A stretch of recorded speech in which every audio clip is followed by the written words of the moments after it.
Hey everybody, welcome back to the channel. We're out here on the range today doing some more testing with the Arken EP-8 1:8 LPVO. Now, before I begin this video, I want to make you all aware that Arken did send this scope and the rings to me free of charge in exchange for my review. However, that is not going to change probably anything I say about it. I'm going to be really open with you guys because although I really appreciate Arken sending this to me, and it's a scope that I was going to buy anyway if they didn't send it to me, the trust of my audience matters more to me. And I think when I occasionally do reviews, if my honesty shows through, that'll make companies more likely to send me stuff in the future because they know their product is going to get a fair shake. And that's exactly what I'm giving this Arken EP-8. Now, I do want to make a caveat here, and that is I'm not an expert. I'm just a guy who likes to shoot, and I have not had a lot of the super high-end LPVOs. The other LPVO that I own is a Primary Arms, I think it's an SLX 1:6 with a 30mm tube. So definitely not as nice of a scope as this, and that's one thing I can tell you guys right off. This is the nicest LPVO I've personally had a chance to shoot with. Now, I have done some looking through the Vortex Razor 1:10. That's a way nicer scope, but again, it's in a way higher price tier as well.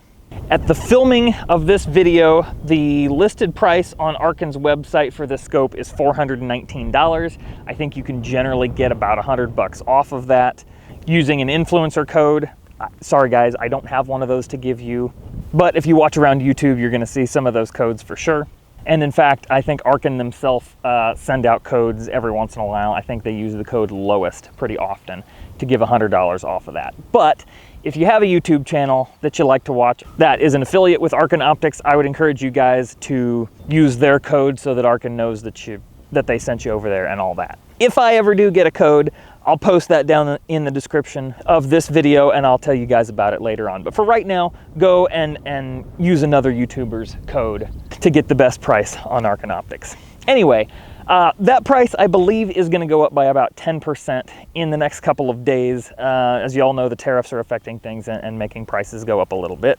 But that should increase the price about $30 or so, and I think, you know, the $350 range is a really fair price to pay for this scope.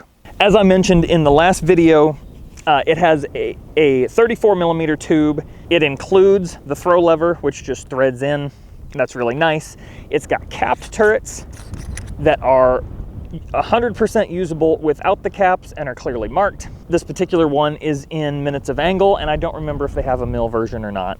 But the clicks are in 1/4 minute, which is what I prefer, and the turrets are slippable to 0. All that good stuff, all the normal things that you would expect in a scope. Guys, I do apologize if the wind noise is getting through too much. My shooting range is on a high spot here in northern Missouri, and we get wind here quite a bit. Calm days are pretty rare. You guys know, if you watched the last video, that I already like this scope quite a bit. To me, it's a really good fit for this Ruger American in 300 blackout, and I plan to test this on a 450 Bushmaster in the future just to make sure it holds 0 with heavy recoil and all of that. Today, I'm just gonna do some shooting, do some plinking around, go through the magnification ranges, use the illuminated reticle, all of that, and I'll make comments along the way, and I'll also give you a quick wrap up at the end and let you know if any of my initial impression opinions have changed. I think that's all we have for that long-winded intro. Let's get to shooting. I'm just standing at 30 yards here, and I'm gonna pop in a 20-round magazine here. All right, I'm gonna go ahead and pop it to 2 power for shooting at short range here, just because I have this throw lever installed and the bolt, as you can see there, gets in the way of it and would, you know, pinch the heck out of my thumb. That's not a fault of the system. That's just because I'm running it on a bolt gun. I probably don't really even need the throw lever on this platform. I am shooting a subsonic load today, so you'll see that I have no ear protection on. And I'm also doing a little bit of a personal evaluation of a new titanium suppressor. I'm not going to talk about that too much in this video. I'll just keep those thoughts to myself until we do a video on this suppressor itself.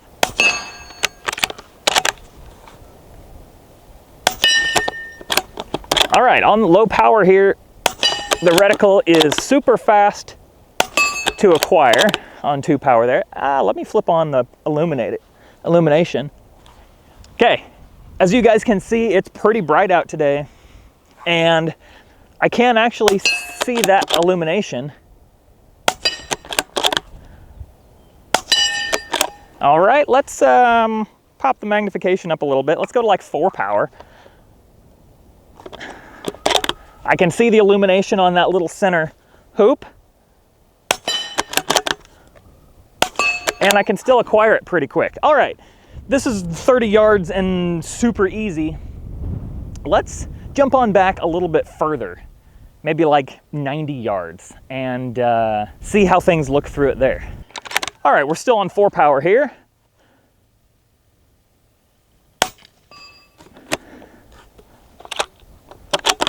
All right, that's pretty quick and easy to acquire. Again, this is only 90 yards, so it's not a long distance, but everything's really nice and crisp down there. Man, I love shooting subsonic ammo. I'm in taller grass here, so you can see I'm pocketing the brass.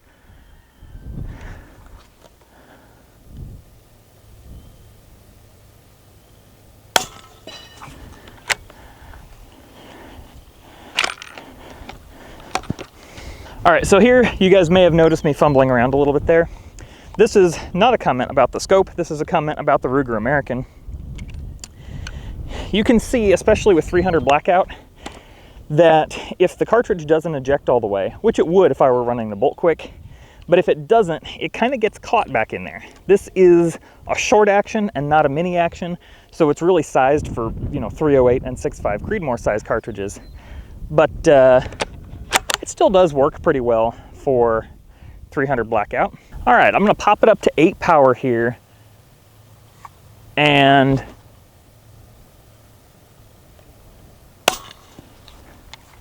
that was a miss.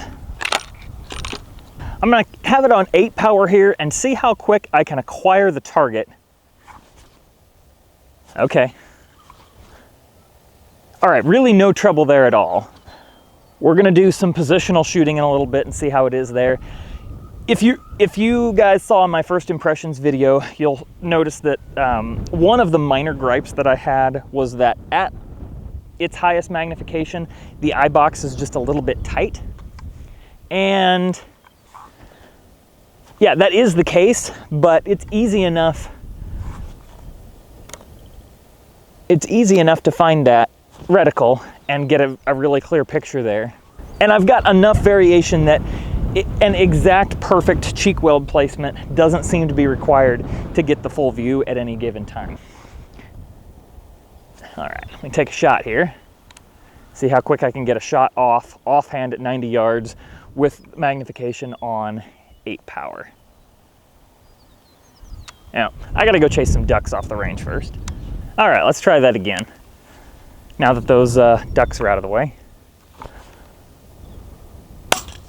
Oh, that was a miss, but I had a full clear reticle. I guess I'm gonna have to slow down a little bit. There we go.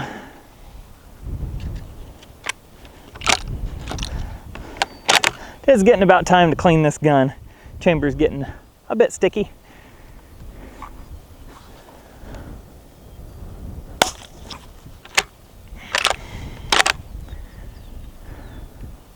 If you notice a change in the tone, I did switch suppressors just for my own separate experiment I've got going on.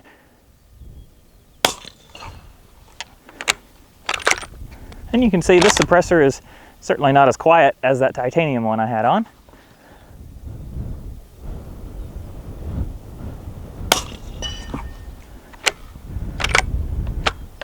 Or you may or may not be able to hear that. All right, that was what I had in the magazine for those subsonic loads. I'm gonna go load up with some 125 grain supersonic ammo, grab some hearing protection, and we'll do what little positional stuff I can here on the range right now. And probably the most common positions I use out here are, you know, leaning against a building or against a tree for a rest. So that's what I'm gonna do here. course, my brass is going directly in the mud.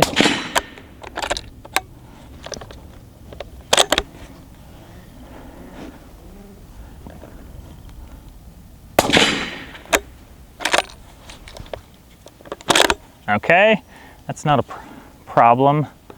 Go to high power here.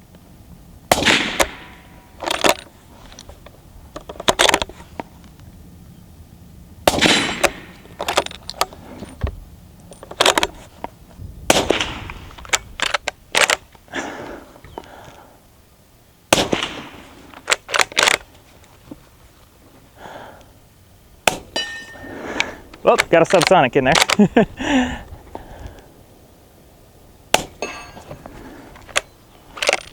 Forgot I had those at the bottom of that magazine. Might have one more here. All right, so that's high power, and no worries there about acquiring a quick sight picture. I don't have any real barricades or anything to shoot off, so kneeling down, leaning against buildings is about the most positional I'm gonna get out here.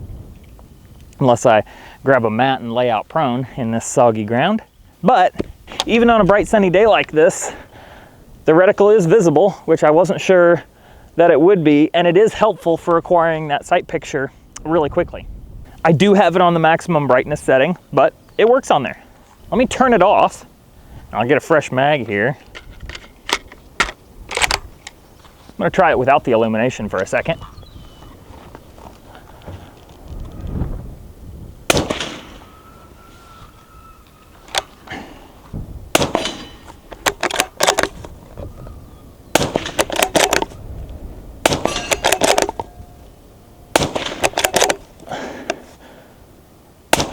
Scope is definitely zeroed for the subsonic ammo.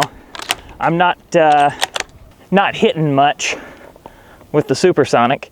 Oh, I think I'm shooting high. Yeah, that's what it was. That's what was happening.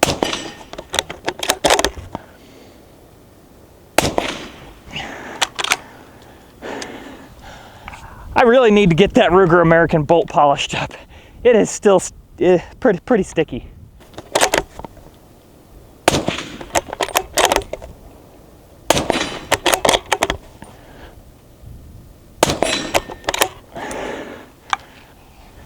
Gun's heating up quick. I would love to test out the ranging features in the reticle, and you guys will notice I haven't talked about those at all. Well, the farthest range that I can possibly get here on my place is 200 yards, and that's not really what the ranging feature was meant for, right?